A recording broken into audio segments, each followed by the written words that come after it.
Well, good morning, everybody. It's Monday morning, and this is my third career tips, hashtag Jane Career Tips of this particular season. And I'm really glad that you're here. I hope you had a really good weekend and you were able to relax. For those of you in Sydney, we were in lockdown, and I wonder what you did over this weekend. I did a lot of life admin and office admin and had a bit of a walk down to Balmoral Beach, and that was really nice too.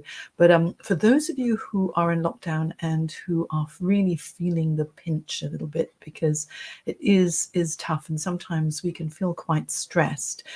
During COVID, what I've done is, let me just show you here in the banner, I have a how to manage stress online program, and normally it's $97, but I'm like to offer it for free during these COVID days. So if you're feeling a little bit stressed and you want to take my How to Manage Stress program, go to www.thecareersacademy.online/confidence. You can see it in the banner below, and there will be a coupon code to apply, and you can get it for free. So I hope that that helps a little bit. If things are just getting a little bit on top of you and you're feeling a bit of a wobble, it's nice to have some support, and there are videos and exercises from me that will help you, as well as some meditations and lots of stress management techniques too.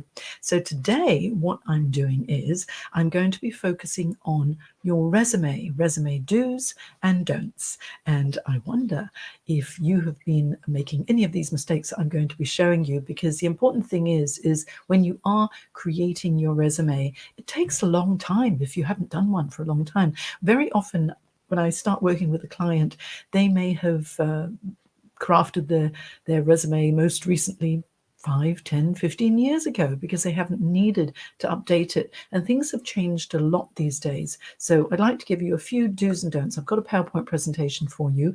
I'll go through it. If you've got any questions, please feel free to pop them in the chat box. If you're watching the replay, which is probably more likely, then put hashtag replay and ask the question, and I will go back in the next day or two and answer all of your questions as well, or later this afternoon when I finished some other work in another webinar that I'm delivering. Okay, so let me share my screen and see how we go. So I'm going to share it this way and share my screen and bring in this.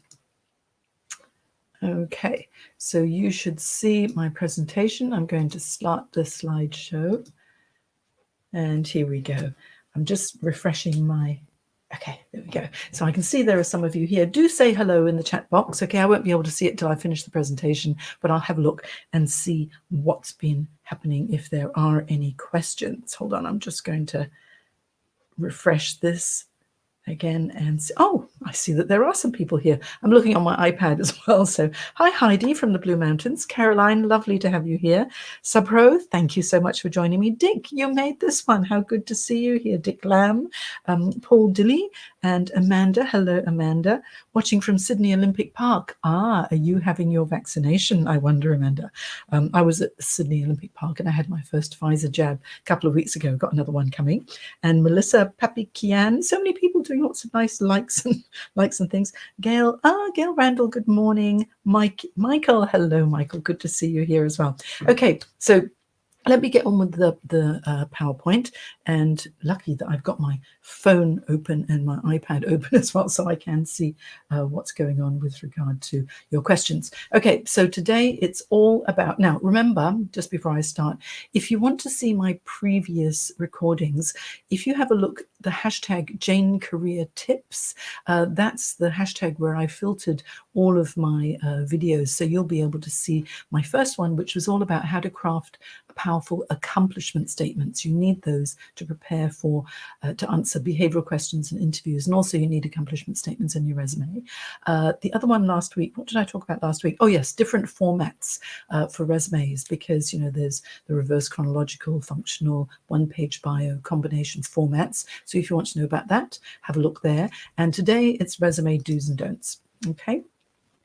So, and also I'm going to talk a little bit about the Applicant Tracking System, which is the bot that filters your resumes when you make an online application as well. Okay, so here we go. Here are some typical problems. Do you like this image? I thought it was quite a funny one when I was putting it together yesterday. There are typical problems of a resume. Many people send a generic resume. They create one beautiful resume and they send that same old resume out for every single role. Now that's a problem, because if you do that, that means that you're not tailoring your resume. You must tailor it to the requirements of each and every single role. Yes, I know it's more work, but do you want the job or not? So make sure that when you have your resume, have a master template resume, one from which you will cull and tailor and adapt for different roles.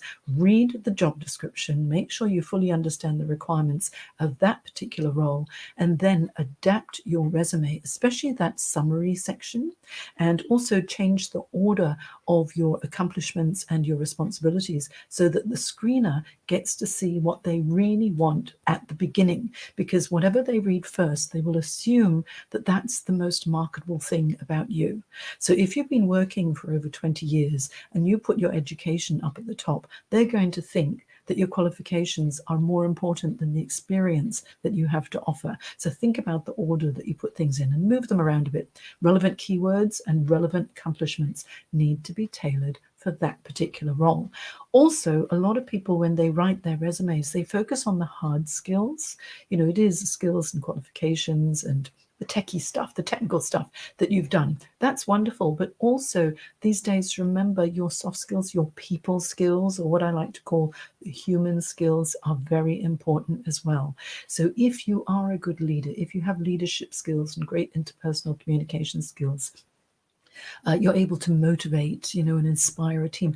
Things like that. Some of those words you can incorporate into your resume as well, because it gives people a little bit of an idea as to how it will be if they are working with you. We need to know whether you will fit into that particular environment or not. It's difficult to do in a resume, but you can put a bit more of your personality into your cover letter, and that actually is a good idea. I think I'll do a LinkedIn Live all on cover letters. I'm just writing a note here because I've got a list of topics I'm going to be covering over the next few months, and I didn't include cover letters, so I'll do that. But so remember, these are typical problems. Don't make them. Now you know what they are. Okay, so resume structure. Just very briefly, I'm sure you know this, but let's just ensure that you do. We need your name and your contact information. No need for your address. I don't want your address going out into cyberspace. Your mobile, email, and if you have a really good LinkedIn profile, put the word LinkedIn and hyperlink it to your LinkedIn profile, because hopefully it will impress. If you haven't updated your LinkedIn profile and it's not very good, then please don't add it until you've made your resume made your LinkedIn profile a really good marketing tool. We need a profile or a summary or a bio right up at the top to project you into your desired role. Then of course we need your professional experience, why they hired you, your responsibilities, and then your tangible accomplishments. My first LinkedIn Live of this series talks about the achievements and accomplishments. Okay. We also need, obviously, your education certifications, any additional relevant is the key word here, professional development. And if you're a member of a professional association, affiliations, you've got some specific awards that are relevant and impressive, add those, and any additional information. If you're going for a role that requires you to be bilingual or trilingual and you happen to speak those languages, add them in. If you are really passionate about something and you work or you volunteer within a not-for-profit somewhere, and maybe you're on the committee, or you've just spent many years focusing on a particular charitable cause that is close to your heart, add that in as well, because it gives a little bit of your personality. Okay, so those are the main things that you need to put into a resume structure. Don't do this, all right? Now, do this rather. Let's do the do's first and the don'ts later. So decide on the best layout for you. Reverse chronological, functional, one-page bio, or a combination. In my last LinkedIn Live, I talked about the different layouts. So go back to that video and find out what I mean there. Now decide, do you want the font to be sans serif or with serifs? And depending on the type of work that you're in, you may choose with serifs. Now this is sans serif, what you're looking here, and it looks more contemporary. But if you want to look a little bit more formal and traditional, then you might use a serif font. I'm thinking perhaps, maybe in the legal profession, or if you just happen to be a more serious traditional type of person, because the look of the fonts creates a certain feeling as well. Now, I don't want your resume really to be more than 2 pages long. If it has to go on to 3 pages, fine, but the shorter the resume, the more impactful it's going to be, because you're going to be focusing on what is the most relevant. Yes? Okay, I'm just taking a little quick break just to have a look at any questions or comments so far. Melissa is here, Gail, Michael, Lido, hello, and Andy, hello, and hello from Sydney as well, yes, in lockdown. All right, now make sure that your resume is current. We don't need to go back 20, 25 years. The last 10 to 12 years really is enough, because that's the latest methodology and technologies that you will be using, and probably what is the most marketable about your experience. When you are crafting your resume, even though I've said 2, max 3 pages, that doesn't mean that you have tiny font and you cram it all the way to the edges. Make sure that there is white space between the paragraphs and on the edges, because you know what I like to do? I'm a former recruiter. I would always print out people's resumes, and then when interviewing, I like to write in the margins, make notes, and so make sure that it's easy to make notes on your resume as well, and easy to read, because it's not a legal document where you've got tiny font and it's all crammed in and very hard to read. Make it a visually appealing piece of marketing material as well. Please proofread and keep editing, because I am sure that yours will be too long. They're not looking for a curriculum vitae unless you are in academic or scientific circles. A curriculum vitae officially really can be as long as you like, and it's got everything in there. But a resume, what's the definition? A synopsis of your career highlights that's relevant to the reader. That's all. Okay. Now, more resume do's: include relevant keywords. Read the job description, print it out, get a highlighter pen, and start highlighting the relevant keywords. And if you've got those skills, add them into your resume, because people are going to be looking for a match. Get feedback. Don't just look at your resume yourself, because sometimes we're so close to it that we don't see the mistakes, or else, we just think everything that we've done is so important. How could I possibly omit it? But get some feedback from someone that you know, like, and trust, or a career coach, but doesn't have to be a career coach. It can be someone that you've worked with before, and they may say, that wasn't such a big deal that you put in there, but remember, you worked on this project. Now that's impressive. So you may, get some feedback, and you'll be able to strengthen your resume too. Open with a very strong summary statement. Hit them between the eyes as soon as they look at your resume and go, wow, this is someone I need to pick up the phone and speak with. Use succinct bullet points with action verbs in the past to start off. Things like designed, developed, initiated, identified the need for, implemented, grew, reduced. All of these action verbs in the past are very powerful and a good way to start your accomplishment statements. So maybe you designed and developed something which resulted in positive result. That's the format. Focus on your achievements and the results, as I mentioned, which resulted in something. So we need to know, if you said, you worked on something and then you end the sentence, I could easily say, well, so what? What was the result? You worked on it, but did you work on it well? Was it successful? Was it not successful? If it was successful, that's what I want to hear about. And how successful was it? In dollar terms or percentage terms, or just perceived benefits as well, right? Then resume don'ts. Unless they specifically ask for it, don't add a photo. So many people like to add a photo into their resume, and it's not necessary. They can go to your LinkedIn profile if they want to see more of how you look. Unless you're going for a front of camera role, you won't need a photo, all right? Now, no date of birth, age, marital status, religion, cultural background, political views required in your resume because it's equal opportunity employment. Please, the proofreading is important. Let's not have grammatical errors and spelling mistakes, okay? I still make spelling mistakes sometimes because I'm so close to it, and that's why I need someone else to proofread things for me. Now, you don't need to add reference letters, certificates, and all the extra stuff that you think, oh, maybe I'll just throw it in there. Only add it if they specifically ask for it. Read the instructions in the job description. If it's a public service job description, they usually give you a name, a number, or an email to contact and ask for an application pack, and then they give you the detailed instructions as well. So that's important. Oh, I've just noticed Anne Pritchard, hello from Wodonga, and Angeline. Oh, good morning, Angeline from Singapore. So nice that you joined us as well. Okay, resume don'ts. Don't use pronouns like I, me, my, we. Write your resume in the third person, short, sharp, to the point. You don't need to include everything that you've ever done, all your tasks, all your responsibilities, because some of them might not be relevant for the role. I keep saying the word relevant, please.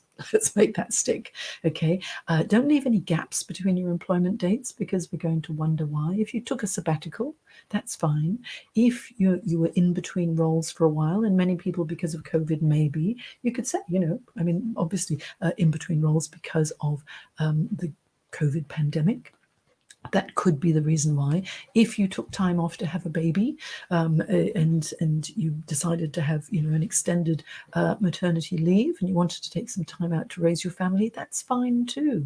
You can mention that. Many people do. It's just part and parcel of life. If anyone objects to it, then do you really want to work in that type of environment?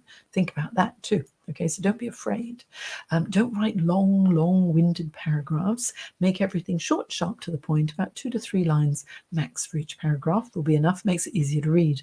Anyway, no need to include your referees unless they ask for it.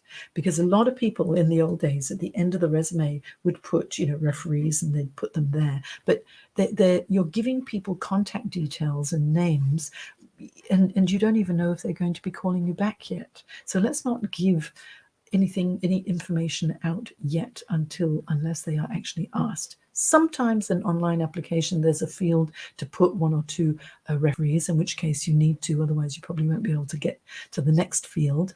But if they don't ask, don't give people's details out, referees' details out until asked. You don't need to include a reason for leaving a certain company. We can find out during the interview process. All right. All we are looking at when we are screening a resume is what do you bring to the table? Can you solve the problems of the hiring manager? Okay, you will be hired if you are the solution to their problems. And so keywords, very important. Include keywords to create that connection between you and the screener. Use them throughout the resume. And we need the keywords because this is how the applicant tracking system, which could be Taleo or Turbo Recruit. I used to use Turbo Recruit when I was a recruiter. And what happens is when you submit an application, it goes into the system and the bot scans, passes through your resume, PARSES, passes through your resume and finds the matching keywords. Sometimes some applicant tracking systems are very sophisticated. So if you say strategy versus strategize, it will pick it up. Other systems are not quite as sophisticated. They're getting better and better all the time. But make sure that whatever words are in the job description, you've got those skills, work them into your resume so that you can get at least 70 plus match. We're aiming for an 80% plus match. Now, if you want to test it out, go to this fabulous site called jobscan.co, and you'll see that you'll be able to copy and paste a job description into one field. Then you copy and paste your resume into the other field, click scan, and it will scan through it and a percentage match. We're aiming for 80% plus match, and whatever words might be missing in JobScan, it will actually tell you which words are missing. And it could be, that you needed to put interpersonal communication skills, or you needed to say communication, or you needed to say strategy. And if it's in the job description but it's not in your resume, you might think, well, actually, I've got those skills, I can add them in. If you don't have those skills, don't put them in, because your resume needs to be truthful too. Okay, so have a look at jobscan.co, because that's a really good site where for free you get 5 free scans. After that you might need to pay, but so just use it wisely. But you can go to jobscan.co and you can see a sample resume and how it works, and you can decide if you want to use it or not. Okay. Oh, hi Kaushi, how are you? Nice that you're here. Do we include the dates and reason when out of work?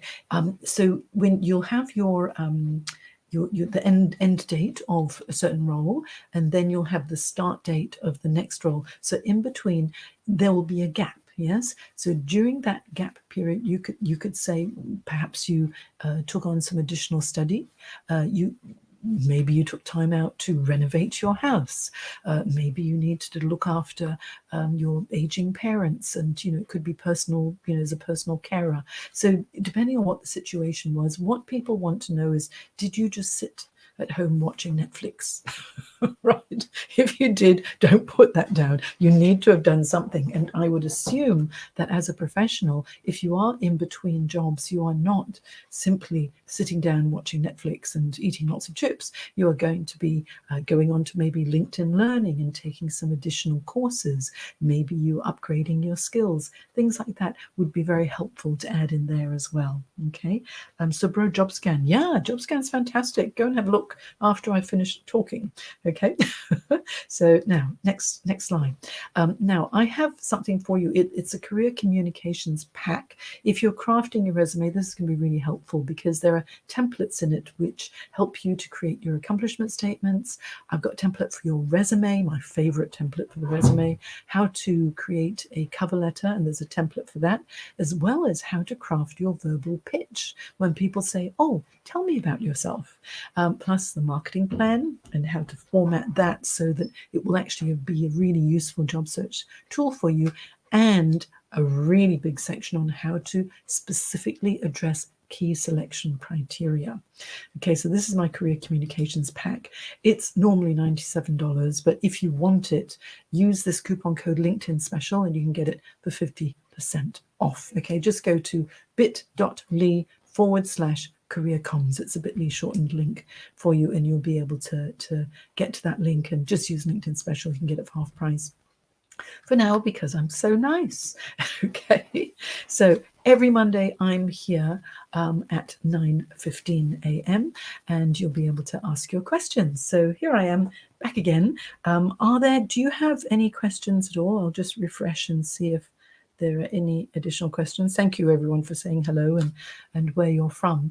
But yeah, so if you want my free how to manage stress program for free, go to www.thecareersacademy.online/confidence.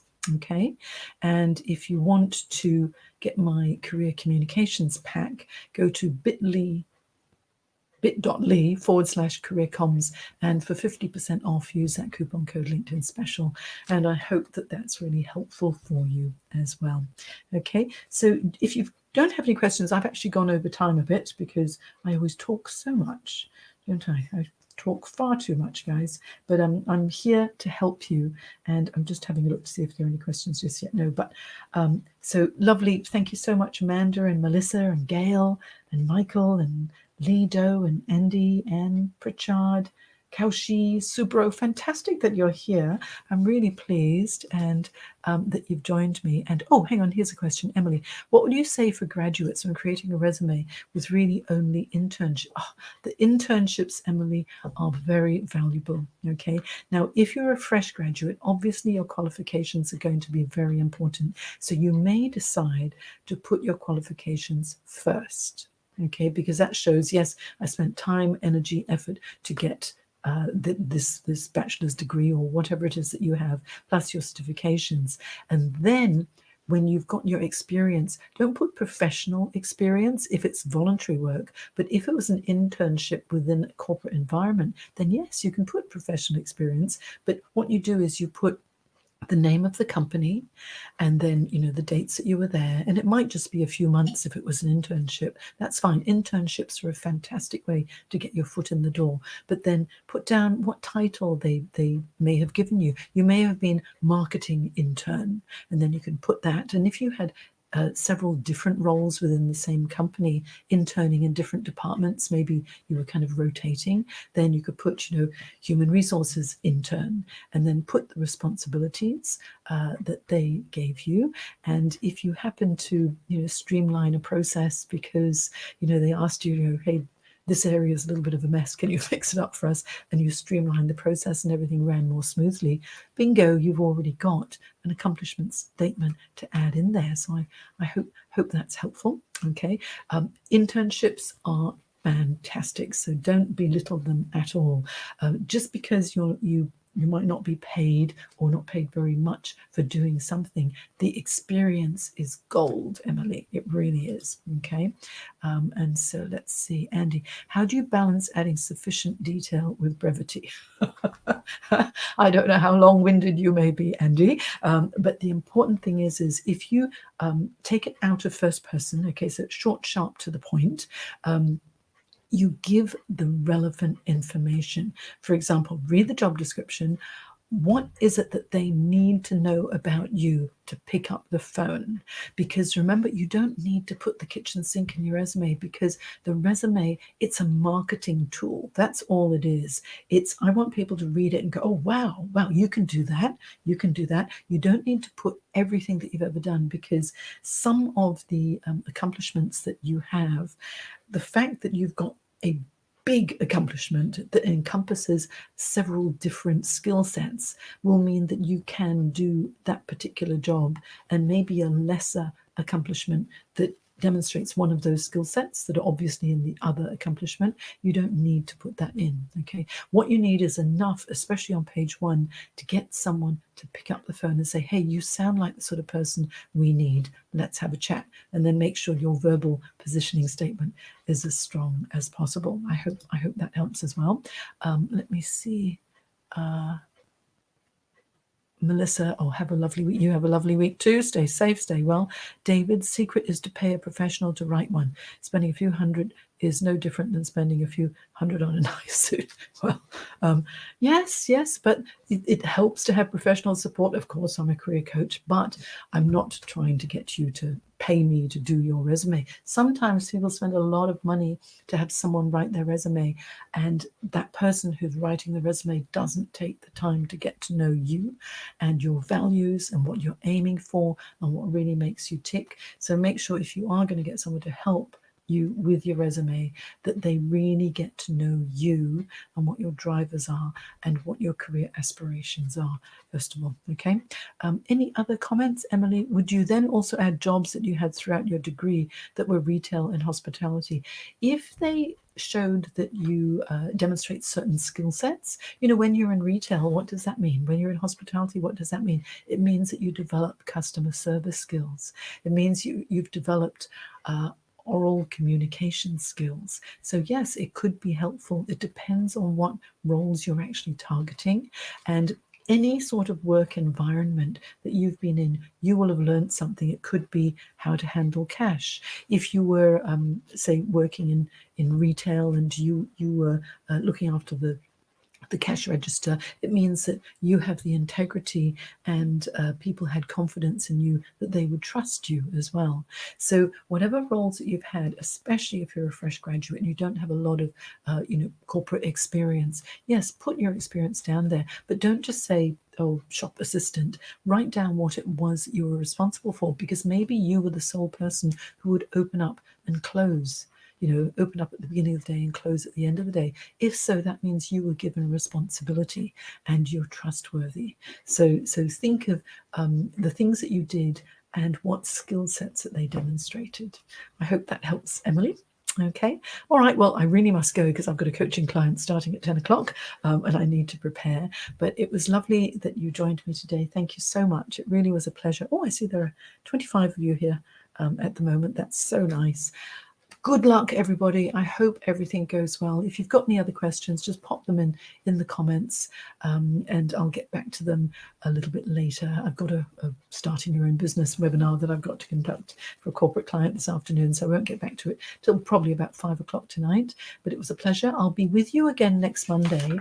And next Monday, what I'm going to be covering is how to create your bio or your career summary for your resume, and I'll share a little method that you can use in order to craft it and make it a bit easier. So please check my profile when I connect with me if you haven't connected, or follow me, because I'm going to create another event that you can just register for and then you'll get the ping and be notified when I'm on again. So thank you, everybody. Thank you, Emily, for joining. Heidi, Edmund, Kaushi, Sabro, Angeline, Andy, Michael, thank you so much. Take care. Have a great week. And if you need me, drop me a direct message. If you would like, go and get my career comms pack. And if you're feeling a little bit stressed, this is free. All right, please, www.thecareersacademy.online/confidence. It's a free how to manage stress course. And if you like my voice, I've even got some meditations for you. Okay, see you later, guys. Take care and have a good week. Bye.